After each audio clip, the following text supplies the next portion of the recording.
have a quick chinwag about something that I've noticed on some of the Facebook groups, and just share our perspective on it. I was thinking about it today because, you know, Solomon says in Proverbs that it's better to live on the pitch of a house than with a nagging wife. And I was thinking it must be like that for kids who also have a mom who just continually nags them. And to be honest, we've all been in those seasons, you know, where we've had to, we've resorted to nagging our kids. And I think that if I think back to that time, it was when I was feeling particularly under pressure and making expectations of my children and basically disempowered because I was, I hadn't trained them in those areas that they needed the training in.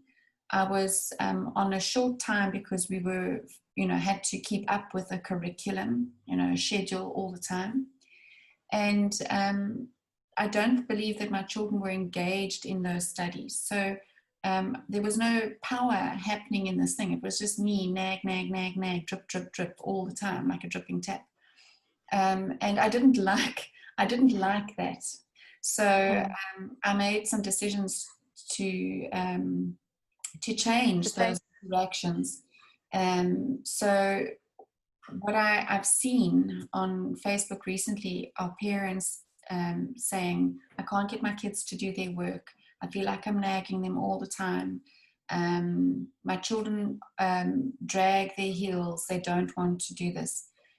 And I think that's an unfortunate situation to be in, having been there for a short season, but having tasted of it. And I thought that we could just banter a bit about the topic. So you've got a smile on your face. It means that you've got a thought. Got some thoughts. Yeah, well, I think the first thing to acknowledge is just that, you know, we all kind of would rather do what's fun and play and be free than have to do any kind of work. So that's just a natural part of being human. And so there's no excuse for being lazy, but it is just something we have to train our children to want to become diligent. So I think one of the things that we can do is change the approach to homeschooling, because I know I've seen that it's often moms feel burnt out from nagging and stressing and fighting with their children when they're doing these CAPS-based school at home programs. And I'm just generalizing. So if you're doing that, you've got a program that's got a tight schedule that you have to keep up with. You've got service providers that have got set dates for tests and assessments and exams. That keeps the pressure on you. So it's like having a slave master driving you. And instead, a curriculum should be your tool, and you should be the master, or your child should even be the master who decides what you do, how much you do, how fast you do it. And when it's self-directed, then that pressure from external sources is off you.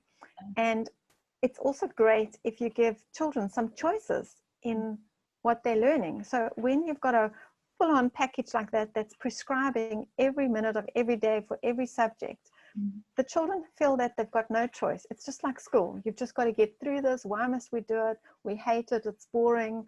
They have a bad attitude towards it. So it's like somebody once said, you've taken the kids out of school, but now you've got to take the school out of the kids and you. And so sometimes you all have to maybe sit and have a rethink. Why are we homeschooling? What do we want to do? And then have this conversation with the children. What do you think you need to learn to function as an adult one day? And get them to start to realize, yes, I do want to learn. I don't want to get left behind my peers, or to not have opportunities in life because I just, you know, played video games and watched TV all day or whatever. Yeah. So then they need to have some say and have some choice in it. And then I think they have a slightly better attitude.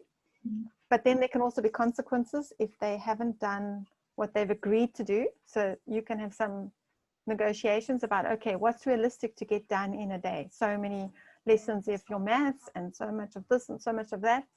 And then as a parent, you've still got to parent them and guide them, because we all just have days where we're lazy and, oh, we don't want to do stuff. And they need to learn the hard way too, that those days catch up with them. my kids have often had weeks where suddenly they realize they've been slacking off, and now it's catching up. And that's what life does in the real world. If you don't do your dishes for a week,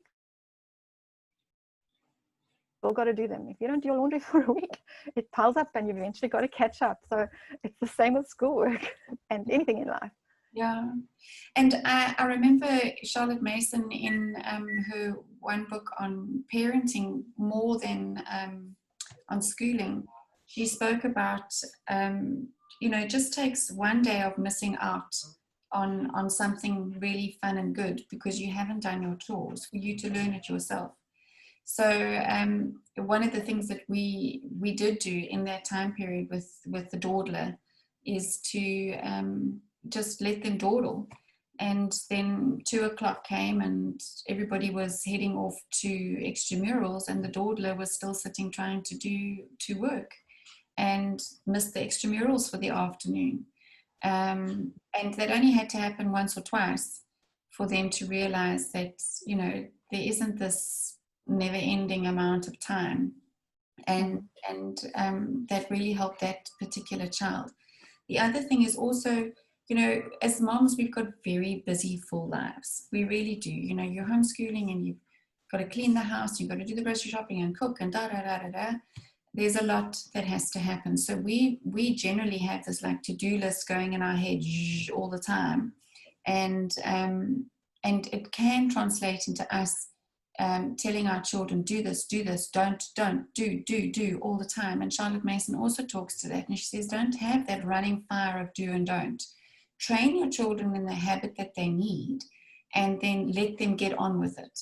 So, once we've determined around curriculum, is this curriculum basically sucking the life out of the home schooling, if there's still those issues, then perhaps a time of training needs to be implemented more than a time of learning maths. And then once the children have bought into the process of having more say in what they're doing, what they're enjoying, they start to go along merrily, as versus the mom with the whip, nag all day long. And we've had some amazing testimonies from parents using footprints because it is so other. It's so different to what is out there. We're not using textbooks. We're not using schedules. We're not making kids fill in reams and reams of worksheets. And I thought that it might be great for you to, almost like as a beacon of hope, and for parents to consider footprints as part of their package. What are parents actually saying about it, Shirley? You've been a great quote collector.